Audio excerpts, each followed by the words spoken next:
Tony Evans' 2024 gospel cruise has been canceled as a result of the conversation surrounding his undisclosed sin that has caused him to step down from ministry.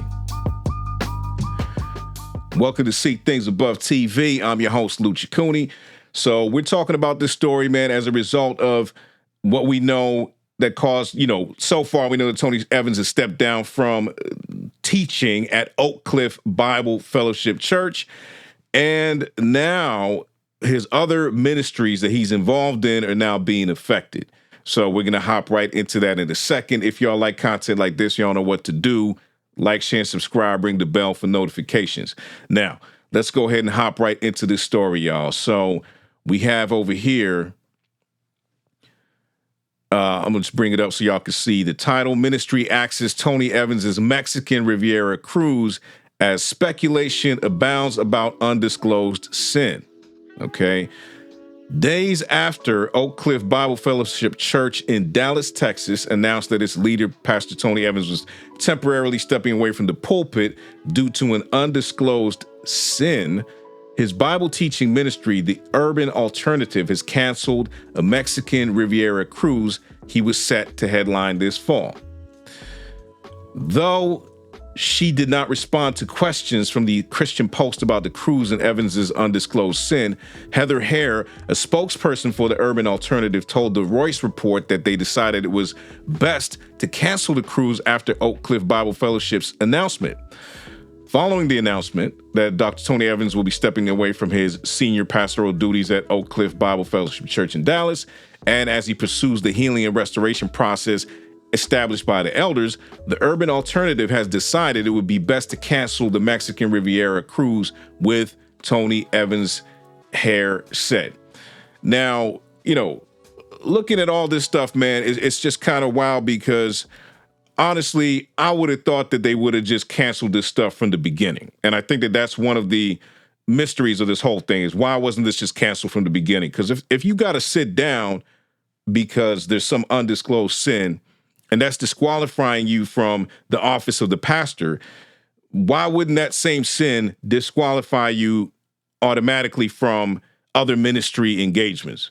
So that is kind of bizarre to me that they took this long, or it had to take this whole situation, some days to even deliberate on this issue. So that's weird to me, man. Go ahead and read a little bit more. It says, a representative of the Urban Alternative founded over 40 years ago by Evans had previously told CP that the cruise, which was set for November 9 to 16, would still go on even after Evans stepped away from the helm of his church on Sunday.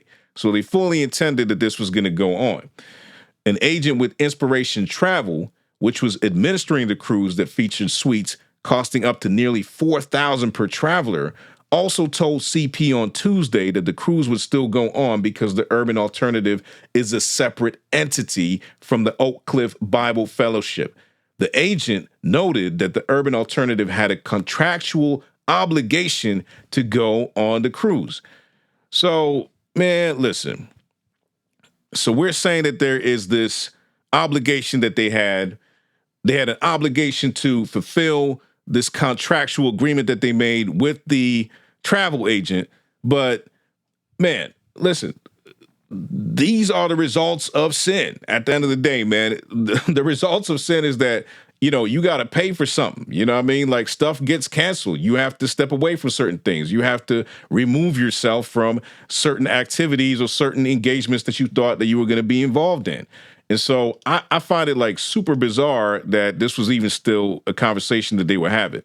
So, I mean, let's actually go ahead and take a look, because I think that the event itself is a great idea. I think the event itself, it sounds like a fantastic idea to sit down and go on a cruise and be refreshed spiritually and all of those things. But we cannot sort of turn a blind eye to these things and say it's okay for a pastor to be leading the cruise when he's already had to step down from his church. Okay, so that just does not make any sense. So what we're looking at here are clips from the 2022 Alaska cruise, and this gives us a feel of what happens on these events, man. And as I said, I mean, it looks like a great time. Obviously, you know, these cruise ships have, they just have a lot of amenities in there, man. And so I'm sure it's not just you hearing the speech, hearing the presentations, but you're also getting to refresh yourself, relax, and all that other stuff. So sounds great, man. And by the visuals here, looks like an awesome time. But as I said, man, there's just no way that this makes sense that they thought it would still be a good idea for him to be doing this. And, you know, so we see there's other people here that they have, you know, there's Priscilla Shira there, his daughter. There are other speakers. There's musicians. There's Kirk Franklin right here. This is the 2022 one, as I said again. So, look, these events are probably great events to go to, but there is a cost. There is a cost for sin, man. Sin, the effects. We're forgiven for our sin, man, but the consequences, the effects of our sin still may cause us to have to do without certain things. And especially when you're dealing with the office of a pastor, there's every reason to believe that, you know, those things have to be done away with while we hear about what's really going on. And I think that right there is the big problem. I think the real problem is because we have not been told yet what is really going on. They still have not disclosed what the sin is, and it's causing more and more speculation. It's causing more and more people to want to investigate and find out what's really going on.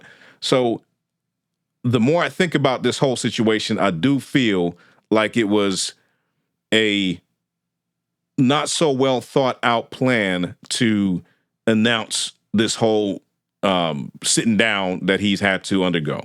I think they should have just disclosed what happened. If you're being transparent, then you need to be fully transparent, right? And not even so much to us as the public. We don't need to know. But the church, I believe members of the church fully deserve to know exactly what their pastor did, because how do you even repent from sin, publicly repent from sin, if people don't know what that sin is? It doesn't make any sense. Even church discipline is done where the things that the wrong that the person has done is actually brought forth to the congregation. And then, you know, whether it's being put out of the church or it's some sort of demotion or being removed from ministry, all those things happen and the church is fully aware of it. But in this case, man, there's just been too much, I think, really trying to be too much PR being done and not enough just biblical practice of being transparent and saying what's really going on. So that's the latest we have on this issue, man. You know, as we find out more, we'll definitely come back with some more commentary on this whole situation. But let me know your thoughts in the comment section below. I would love to hear from y'all. Let me know what you think about this whole thing. Don't forget to like, share, and subscribe. Ring the bell for notifications. And if then you have been raised with Christ, seek the things that are above, where Christ is, seated at the right hand of God. Set your minds on things that are above, not on things that are on earth. All right? God bless y'all, and I'll see y'all on the next one. Peace.